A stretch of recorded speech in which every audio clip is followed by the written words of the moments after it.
So good afternoon. These are simply Tibetan meditation bells.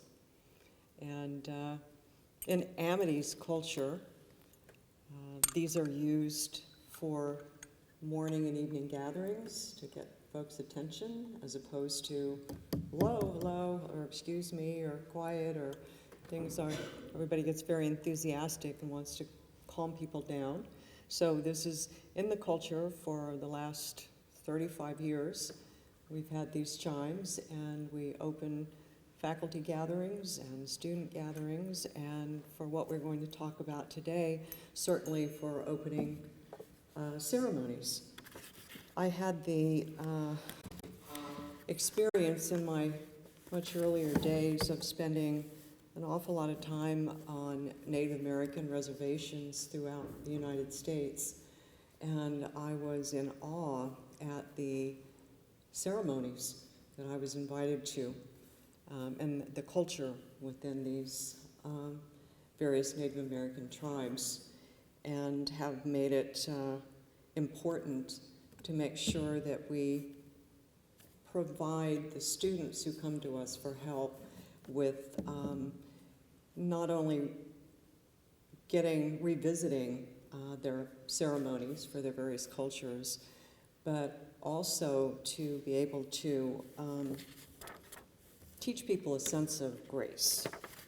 I wanted to make sure before we started again to dedicate the presentation to Naya Arbiter and Rowdy Yates, who were pioneers and certainly guides to the therapeutic community movement, and certainly guides for many of us in the room. So Mother Teresa once wrote that the biggest disease today is not leprosy or tuberculosis, but rather the feeling of not belonging. So in the therapeutic community, ceremony is a way to connect students and faculty with the human spirit, really helps to reduce dichotomies, and provides remembrance, celebration, and that sanctuary that we all need. So in a therapeutic community, ceremony always provides the time and space to share in community and to make really solid connections with each other. I ran into this quote that I love by just an unknown person, that ceremony is the smoke of friendship.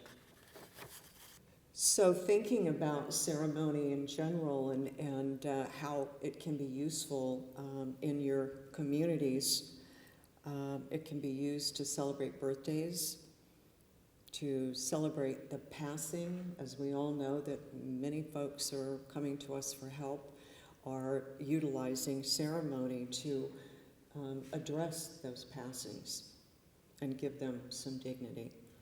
The telling of truths. A lot of people that are coming to us for help struggle. They don't always have the greatest time, and they can be acknowledged for their struggles as an affirmation that we know this is tough, and keep doing what you're doing. The achievements. There are many things that happen with students when they're staying with us that deserve some acknowledgement and some attention. And can celebrate in ceremony the various holidays, not just in the United States, but holidays around the world as a way to teach people about different cultures. Global events that are happening around the world. We can Google something every single day and you'll find something that's happening around the world that is notable as a way to, again, teach folks about the different cultures. And we can acknowledge some inspirational people around the world, and maybe their birthdays or their anniversaries of their passing and so forth. And one of my favorites is just being able to acknowledge friendships. As we all know, addiction is pretty alienating, and folks come to us with no real attachment and friendship.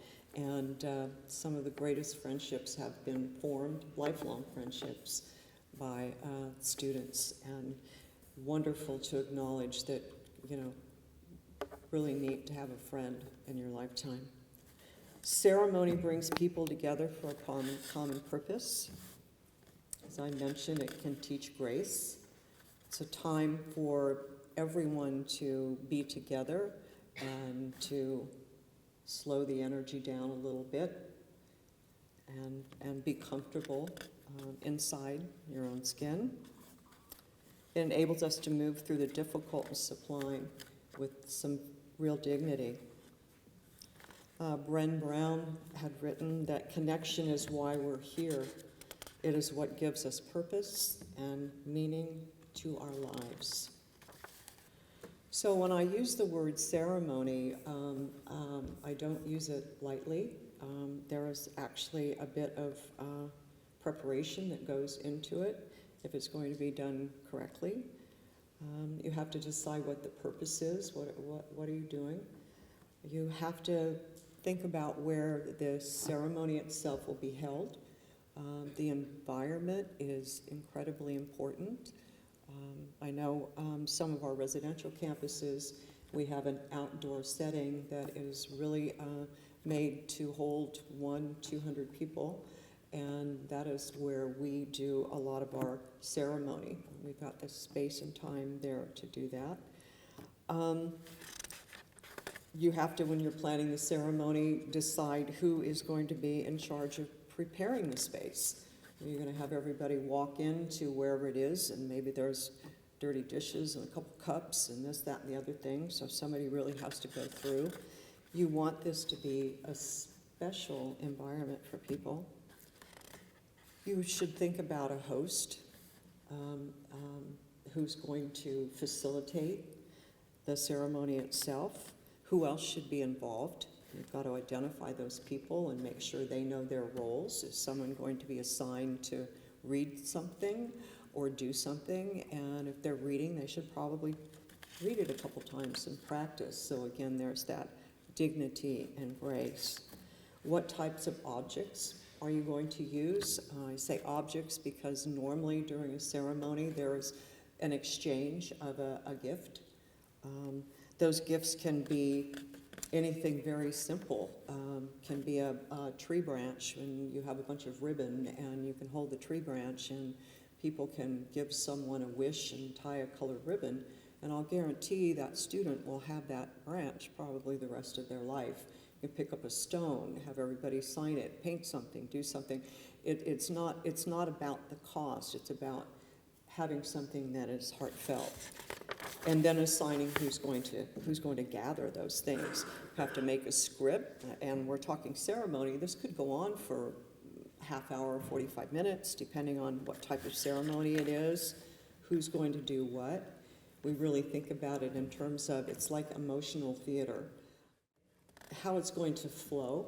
So you have to talk about who's in what order are going to say something, do something, give something, maybe to a person, or maybe we're celebrating Earth Day and it's all about education and talking about Mother Earth.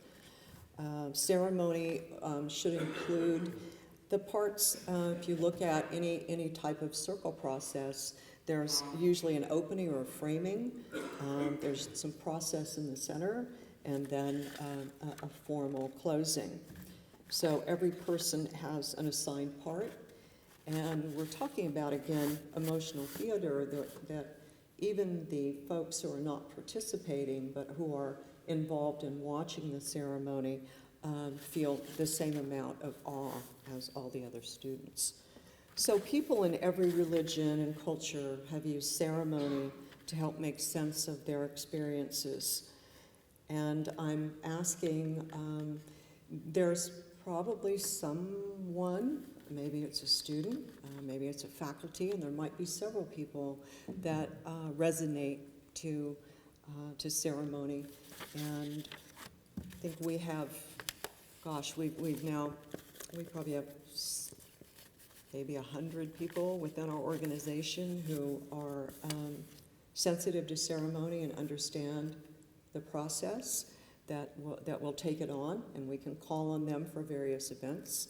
And they kind of stay tuned to what's happening in our various communities and who's maybe struggling or who's got a birthday or who's got something. And we really look at the ceremonial piece as something extraordinary or extraordinary. There's birthdays, a lot of that is extraordinary and deserves a little bit of thinking and a little more special affirmation. We ask people in our gatherings not to clap, and again, as a way to give the person who is involved in the ceremony a little bit of quiet time, and to get the students for just a few minutes every day to just be still and appreciate. You know how folks will get uncomfortable with genuine acts of affirmation and affection. Everybody wants to get squirmy and clap, and we ask people not to do that. So it's a respectful, quiet time. You can think about great things that you can do, think about all the cultures around the world, some of the things they use, whether it's blowing smoke in the 4 directions from the Aztec Zero Chiefs who created the natural order of things, and the medicine wheel, and the Native American cultures. There's a wealth of information to think about and use, again, to add dignity to the person, but as a learning tool. Everyone in addiction is also struggling with their own spirituality, and this can also help them find a way, until they do find their way, to keep themselves centered. And that is it. Thank you. Thank you so much.